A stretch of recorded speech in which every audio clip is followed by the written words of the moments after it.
First thing when I first come to the lathe, no matter what's happening, I have to know the direction that the tree is growing. When I cut in the side of the tree, I'm going to make a shaving. When I cut into the end of the tree, I'm going to make sawdust. So it's always going to be easier on me and the wood if I can make my cut going into the side of the tree. So that's the first thing I got to think about. So I'm going to position my tool rest so that I can make a cut like that. And I want to get my tool rest very close. Watch here, I'm going to get this so that one of these corners is going to be very, very close to the tool rest. So now I'm going to turn the lathe on a very slow speed first, and then I'm going to ramp it up and get the speed going. Again, speed is a good thing. As long as I've got a good chucking method, a good secure grip on this, it's not going to go anyplace. And I'm going to tighten, forgot to tighten the tailstock down, so I'm going to tighten that down to make sure that everything is stable here. Everything is tightened down. The tailstock's down, the quill is tightened, okay? I'm going to get up even a little faster. See how I'm standing away from the danger zone here as I'm changing the speed? Okay? All right, we're going to do a push cut, which means the sharp edge is going to lead the way, and I want to make a cut. In my case, I'm right-handed, so I'm going to go from right to left. And the flute is going to point in the direction I'm going to travel. The flute is never pointing straight up, and it's never pointing all the way straight over to the wood. It's halfway in between on a 45 degrees. Handle is slightly down, never up. None of the cuts that we do with a bowl gouge have the handle up.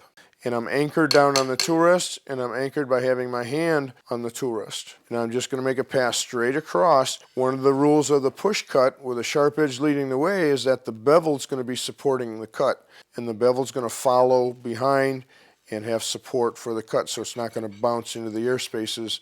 And we use the term ride the bevel all the time, and ride the bevel is a terrible term. So I'm going to follow it very gently. I'm not going to ride it. Get the lathe on, I got my face shield on, everything's ready to go.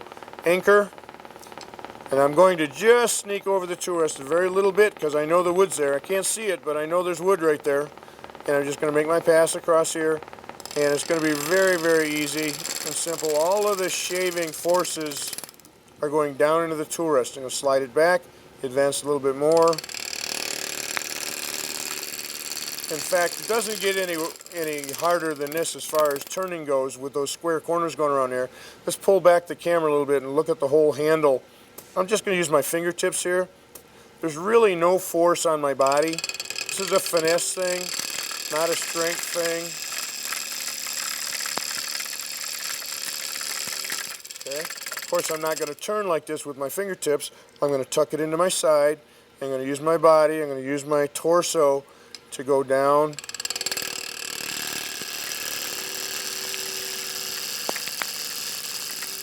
I'm going to move the tool rest in here, and you should always turn the lathe off when you move the tool rest. Okay? Now, I'm going to finish this off. I'm going to do this relatively quickly because it's so easy. There's really nothing going on here that I can't just hog off really quickly. So I'm going to be a little bit more aggressive. Take a bigger cut. Taking too big a cut for my lathe, you can hear it stalling down a little bit. I've only got a 2-horse motor on here.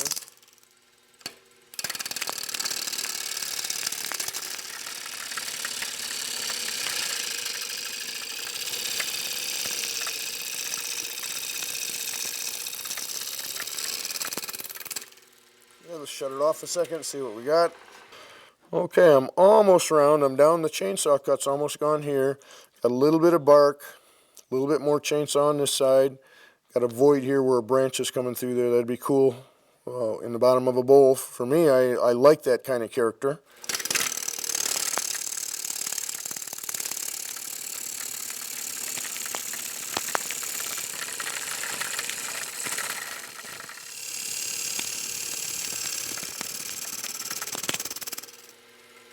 Now we're round here.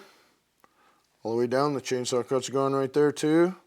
So now it's giving me the information I need to know. I can see what's happening to where the pith is. I see if there's any cracks. I'm going to show you in slow motion what's happening to this cut and why it's so clean and why it's so easy.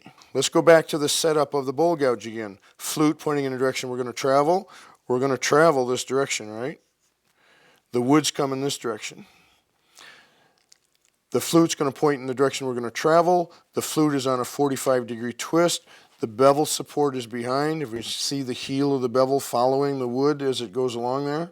Right at the very tip of the tool, the last little shaving that's going to be cut off is going to be slicing on a 45-degree angle, because my flute is facing on a 45-degree angle. Okay, so let's look at that in slow motion. Let's watch what happens with that last little shaving coming right off of there. Okay, you see how it's slicing on a 45 degrees? That slicing action is going to be much cleaner than if I was trying to scrape or rip the fibers out in any other manner. So let me take another partial pass. Now we can see where the cut's happening, way up at the, part way up the wing.